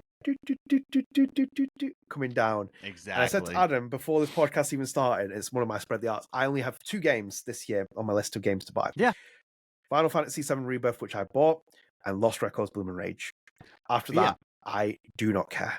Yeah, 2 based on of like let's just be exaggerating, out of 100 releases this year. Yep. And that's going on to my point. Why did the video game market crash in 1983? Everybody says it's ET, but ET was just like the cherry. Yeah. In fact, the developer for ET is still proud of ET. He's like, Atari, isn't it? The Atari made it. Atari was the ET. Well, no, was it released on the Atari? The actual developer. So Atari published it, but I cannot remember the developer's name, and I can't. I'm gonna pull it up now. Yeah, go for it, because I actually asked him on Games and Groceries and it didn't respond, and I'm actually sad that I can't remember his Howard name. Scott Warshaw. Yes, Howard Warshaw developed it in 3 weeks. He was asked to develop a game in 3 weeks, and he's very proud of what he did in that time. But it was filled in landmine because people had enough. And people keep going back to ET as the pinnacle, but no, it was just like people had enough, and they couldn't sell any more games, and that's why they put ET in the landfills. But that's the same thing. It got too pricey. There was too much shovelware. There was too much for people to keep up with, and people just had enough until Nintendo came along, and Nintendo, based in Kyoto, Japan, and Kyoto's history is based off of perfection. Kyoto was once known as the imperial capital of the world. Everything that was quality came out of Kyoto. Nintendo, based out of Kyoto, said, we are going to make perfect games all the time. And let me just put this forward, that Kirby and the Forgotten Lands has not received a patch. That came out last year, is still on version 1.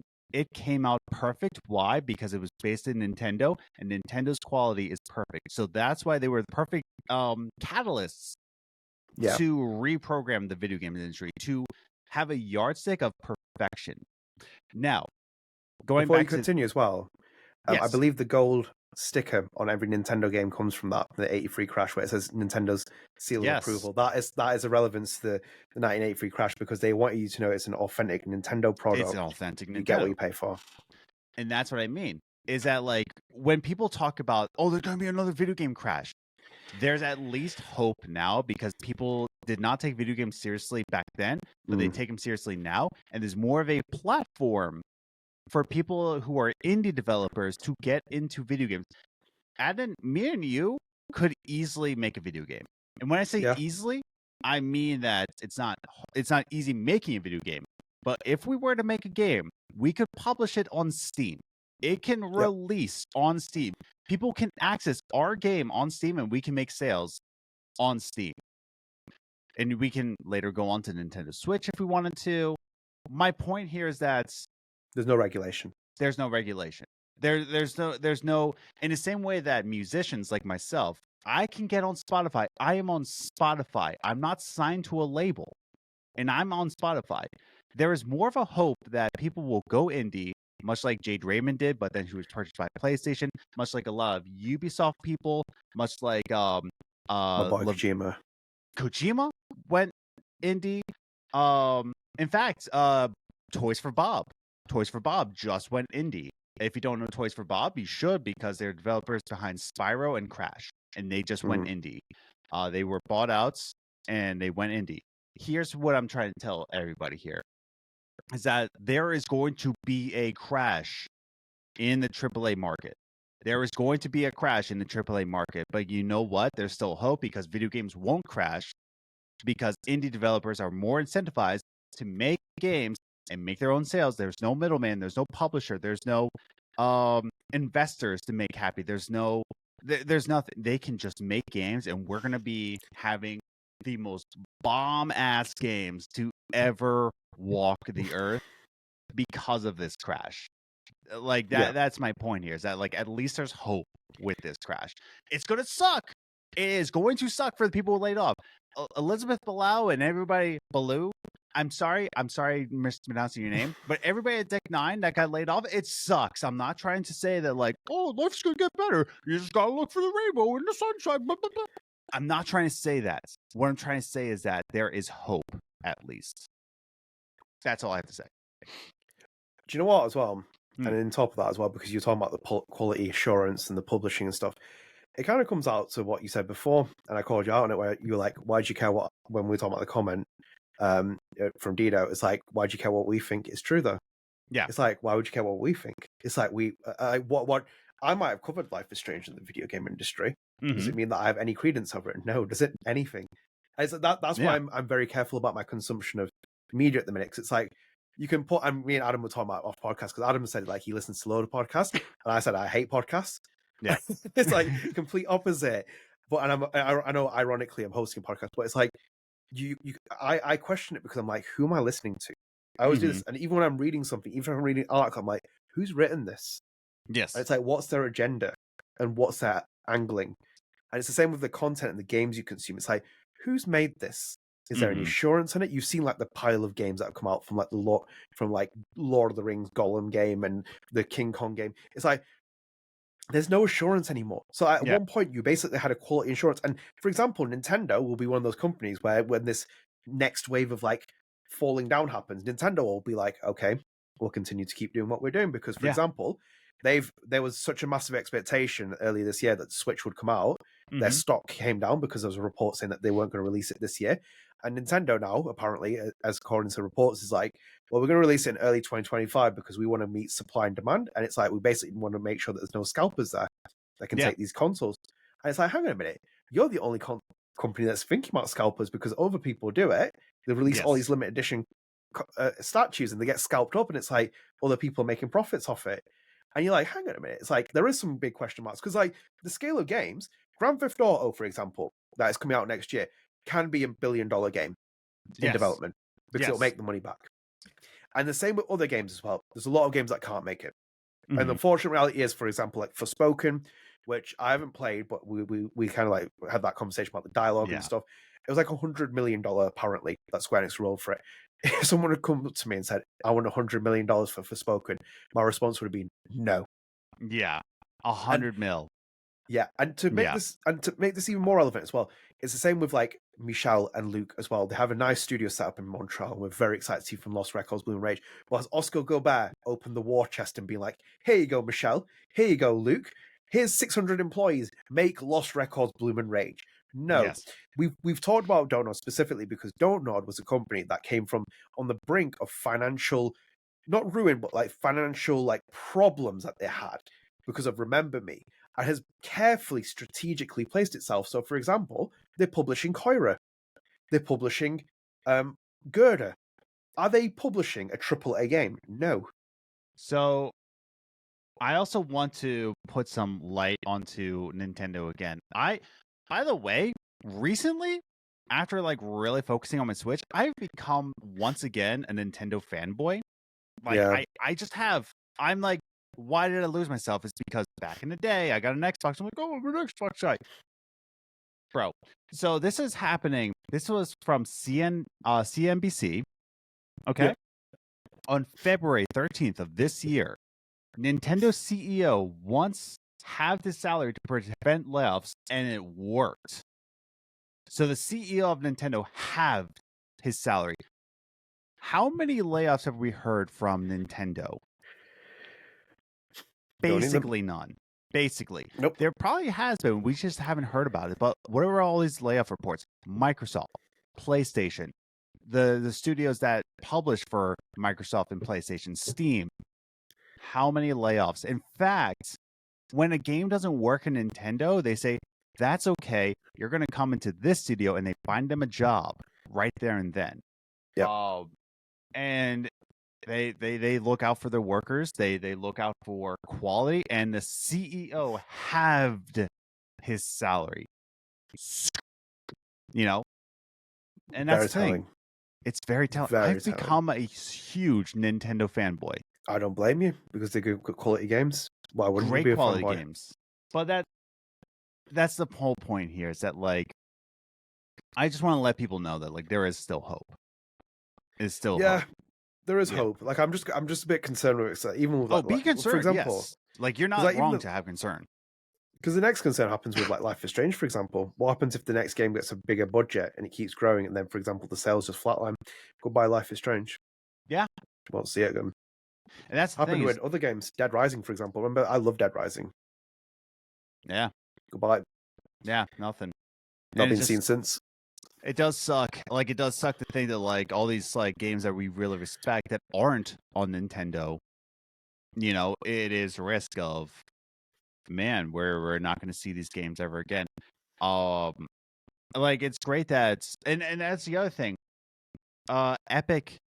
Epic Games had laid off a ton of people because they got greedy and tried to sue Apple. And the law, like the lawsuit money, the fees that come lawsuit, with, yeah, the lawsuit fees cost Epic so much that they had to lay off workers. They got greedy. Yeah. Microsoft had to lay off a bunch of workers. Why? Because how much did they buy Blizzard for? $68 billion. You know, money back from that. They have to work for 30 years to make that money back. And what do? Oh, we have Call of Duty, but you don't have a job. Oh, Nintendo makes Kirby and says, have fun. Yeah. Now is the Japanese work life balanced? No. But at least they're passionate about it. Sakurai like works until his nails leave his fingers. And he's like saying, like, I am proud of this. That's not for me to say. That I'm not trying to like say like Nintendo's the perfect company in the world. I'm sure they have their flaws. I just haven't seen them. But you know, it is what it is. No, I think you're right though, because I think Japanese companies have stayed where they are in the mid 2000s and early 2010s. Yeah, side Sony. Yeah, that's why the lost kind of causes happen, where they basically made like these AAA blockbusters, like on the scale of like Horizon doesn't need to be that big. It doesn't need to be that big. No, it needs to be smaller in scale. Like, so there's nothing wrong with a linear game. There really isn't. Mm-hmm. It's like it's like when you play. I remember playing like Last of Us Part 2, and there's like an open world like segment. It's like, was this needed? It's like you could have just kept it linear, because the linear story is great with it. You look at Naughty Dog, for example. The last 5 years, what have they done? Yeah, it's like that's a bit concerning. Just Last of Us, that's it. Yeah, and that's maybe your flagship studio, apparently, like, you know, that makes the AAA games. It's like you currently have nothing pipelined up from now until April 2025. You expect to have a system seller. It's like... Sorry, I do want to specify, when I said Spyro and Crash for Toys for Bob, the remakes. I know Naughty Dog did Crash. I don't want to sound like an idiot. I know somebody already did that in the comments. I don't think I clarified there was the remakes, Toys for Bob. My bad. Excuse me. Okay. Yeah. So I think like should we call it a day on this segment? I think so. Yeah. It sucks, but I think there's hope. But it sucks. Yeah, I hope Deck 9 make it through and we see something. I'm very like concerned about what happens going forward, and even including like Life is Strange, where the parameters of like high budgets are going. It's like, you know, once you move away from that Life is Strange 1-esque vibe and 2, where it's like the fees were like a lot smaller and the prices were a lot lower, it's like when you go into that high-end territory. Like, who's going to buy it? Who's going to pay for it? Are you really going to appeal all those audiences? Like, and I hope Lost Records stays in that parameter. If it comes out at a decent price, it's going to be a big, big fucking buy for a lot of people. Like, easy days for a lot of people. So we'll call it down that. We'll wrap up here. Go spread the arts. Sure. Do you want to go first? Yes, I've been playing Final Fantasy VII Rebirth. It is incredible. It is amazing. Adam sent me a message yesterday saying, "Are we recording?" And I was very close to saying, "No, we are not. Don't bother me. I don't want to be spoken to." It's great. I'm not even going to go into my exploit. It's exactly what I hope for and prayed for from a Final Fantasy game. And yeah, I dream about it every day. When it's is great. the last time you were this excited about any video game? Legitimately. That's a big question, actually. That's a very good question. I don't actually know. What year are we in? 2024. Yeah, because you enjoyed Oxenfree, but like we're talking about new titles that just released, Death Stranding. Yeah. That was 2019. Yeah. That was the last time I was very much enjoying for it. Obviously, like the other one now is Lost Records, Bloom and Rage. That's the other excitement that's come from it. But Death Stranding was the last one that I was genuinely excited for. I came into like launch of this because I'd like played the FF7 remake. I was like, yeah, this is gonna be sweet. And I'm like, right, I'm getting ready for this, and it's like, god damn. I'm like, and I'm playing this. I'm like 6 chapters in. I'm like, this is incredible. I'm like, long live, even if it is Square Enix, long live Japan. Like, long live. I was born in the wrong country. I am inherently should have been a Japanese man, or a Japanese woman, whichever one. I should have been one of them. I should have been working there. And I would have like had Nintendo. I would have it tattooed. Actually, they don't like tattoos in Japan. But I would have been like, But I would have been like praying to like Nintendo gods and Kojima and all the other people. Japan is keeping me alive at this point, Adam. That's what I it honestly is. I was watching Somebody Feed Phil, which is like a travel eating show, and he went to Kyoto, and they were just watching the chefs in Kyoto, and I'm like, that's what I want. Like if. Because they only focus on perfection and getting the food right over the 20% margins. And, what should we do here? They are just caring about perfection. And I'm like, Adnan, I legitimately looked up how to move to Kyoto so I could be a chef in Kyoto. And then I realized I'm 33 and I'm creaky and I like my albums and I don't want to be on an airplane with all of my vinyl records. So I'm like, I guess I'll just stay an American. I'm legitimately telling you, I almost looked up how to move to Kyoto to be a chef there. Yeah. The Japanese great. I can't explain Final Fantasy VII Rebirth more because I'll start spoiling things. It's great. It's great, man. I'm enjoying it so much. Like, I can't even have my actual like enjoyment for it. It's like my plan today is to record this podcast, sign off, maybe edit it later, and I'm gonna play Final Fantasy, and you won't be hearing from me. And the next couple of days, I've got other little bits to work, but I'm not going to be heard from for a long time because that's all I'm doing. So if you've been messaging me on Twitter, or you're wondering why there's no replies to the comments on YouTube, it's because I've been playing Final Fantasy. Damn. Great. Love it. FF7. But yeah, how about you? I rewatched the movie, and I want to rewatch this in terms of just like, okay, now I understand a little bit more now that I'm older. This is a almost 10-year-old movie. It's 9 years old, just about. I rewatched The Big Short. Yeah, that hit hard. Now that I'm older, because it came out in 2015, so I was 24 at the time. So I was like saying, like I understood what was going on, but now I'm 33. It's outstanding, bro. Like how the American system just fraudulently screwed us with the housing market. I'm like, I get it now. And so like it just hits more to home now that I'm older. So I'll keep this short. I watched this on Paramount Plus. You can probably get it on DVD pretty cheap somewhere, but I highly recommend rewatching The Big Shorts. I don't think it's as easily explained as Dumb Money was. Dumb Money, I think, really explained it super well and super like to the point. The Big Short, you have to understand finances a little bit to really get it. Because because they do use big, broad terms. However, it does do a good job of explaining it, and your blood starts to boil. Just like, man, Yeah. America sucks, and I want to move to Kyoto. I want to be a chef in Kyoto. Can I just move easily to Kyoto, please and thank you? Give me the private jet. Taylor Swift, come over here with my private jet. Let me move to Kyoto. Goodbye, everybody. She's I'm destroying the planet. We don't talk about her. Bro, I will destroy the planet just to get to Kyoto. Don't test me. But yeah, no, The Big Short gets your blood boiling. If you're already blood boiling with all the layoffs and how the video games industry, go watch The Big Short. Have a heart attack. Why don't you? Yes. I will 100% fully back you on that. If you have never watched it, it will basically explain why we never came out of a financial crisis in 2008. Yeah. Our 2008 financial crisis has continued to this day, and pretty much in every country. It's why everything is just stagnated, and the housing market has been absolutely obliterated and destroyed. Like, that is just obscene, the way that US housing market's gone, like, all the way wrong. Because, like, famously as well, if you want to look at Japan had a bubble era in the 1980s, late 1980s, 1990s. It's famous Japan. It was like it was the golden era of Japan. Everyone thought Japan was going to be the next superpower. Everything was great about Japan. It was so glamorized. It was like real estate was the big thing. Everyone bought assets, and the next minute, the Japanese government popped the ball.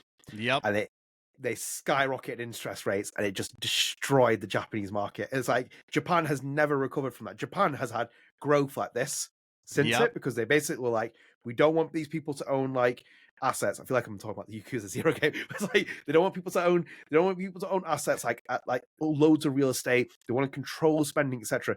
They pop the asset, and that's it. Same with housing as well. Housing is just like the same. The US government could control it if they wanted to tomorrow. The UK government can control it tomorrow if they wanted to. They don't want to. They've created this nightmare, and it's going to have long-term implications. I've said this before and before. When young people aren't buying houses, settling down, having families, aren't paying back to the state, putting taxes in, the conservative vote is going to go down. It's going to have long-term implications on people's health, etc. But The Big Short, as you said, to completely take over your Spread the Arts, is infuriating. So if you do want to get angry even more, you should watch it.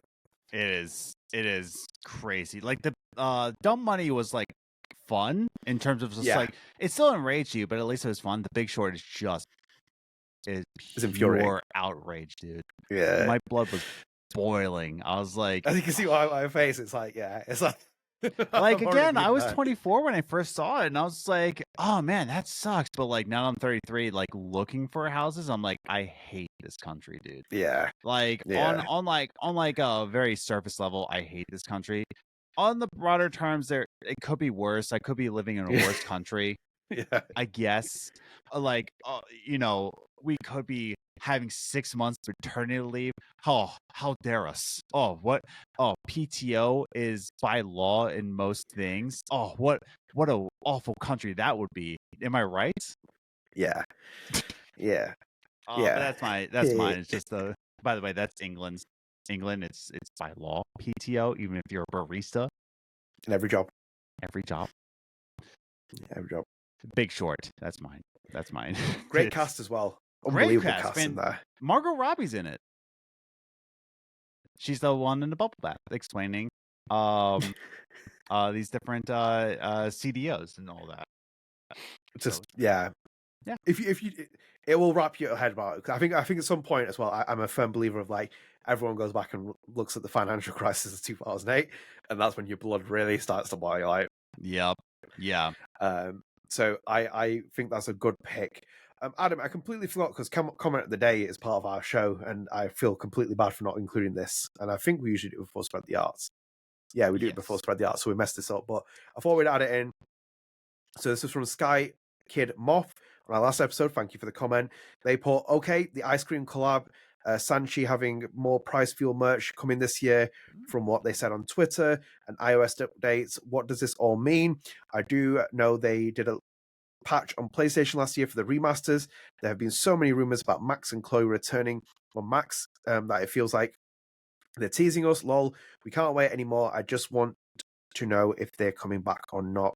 I want to just say to Sky Kid, They did. Don't look at the PlayStation patches for the remasters. They did a million patches. They are still trying to fix that game. So don't get your hopes up because of the patches for the remasters. That's on our bingo card as well, by the way, for remastered. We haven't actually got that yet. We're in March, so they're 3 months in. You're right. They've given up. Nope. They've just straight up given up. Or We've the still got 9 layoffs. months, but... Part of the layoffs is probably the patching team. Oh God, Adam. Can't be doing that. I'm just putting it out there that they just don't care anymore. I just don't think. I think they've just done what they've done with the game, and they're just like, it's over. 9 months. We've still got time left. I think it's going to come up. It was a fan favorite segment, that news topic on the Life is Strange Remastered Collection. But Sky Kid Moth, thank you for the comment. And yes, we're all very excited. We're like waiting to see something. Hopefully, we hear something. Kind of being fed on little granules here, waiting for something. But yeah, thank you for the comment. And as always as well, we always leave this open for people to comment. We got a lot of comments on the last episode, which was thank you. But yeah, please leave a comment on this video if you want to have any input, and we'll read it out on the next episode. But Adam will attack someone like as he did to Dino. But I do like attacking people. It's my favorite thing to do. Yeah. But yeah, leave us your thoughts in the comments. Let us know what you think of the Deck 9 layoffs. Do you still think there might be Life is Strange game coming this year? Let us know, and what you think about the industry layoffs as well, because it has been absolutely terrible. But without further ado, because it's coming up to almost 2 hours, I think we'll call it a day here. Thank you for joining us. We really greatly appreciate it. If you are new here on the YouTube channel, please do consider dropping a subscribe on the video channel, subscribe to the channel, like the video, share with your friends, comment. Help support the channel, if anything else. I hate saying that because I sound like every generic YouTuber, but I've now been converted into doing it. What's up, guys? It's your boy, English Bro, and today... Do you know what? I feel like slapping myself every time I record a video. It is not me, my personality. It's just, I hate it so much. But yeah, we are on YouTube. Please do subscribe. It helps. We're almost at 1,100 subscribers, so it'll be really great to hit that milestone very soon. And always, as well, StrangeCast is available on all your podcast services. So we're available on Spotify with a video version, Apple Podcasts, we're on all those. So please do subscribe on those platforms you are there. Download the episodes and rate us as well. It helps support our channel. And we're no longer on Stitcher, as we said previously last year, because Stitcher is now gone. Either way, thank you for joining us. This is our first episode of March. We'll be back later this month for another one. Until then, take care, guys. See you later. Bye. Ready for the mosh pit, Shaka Bro.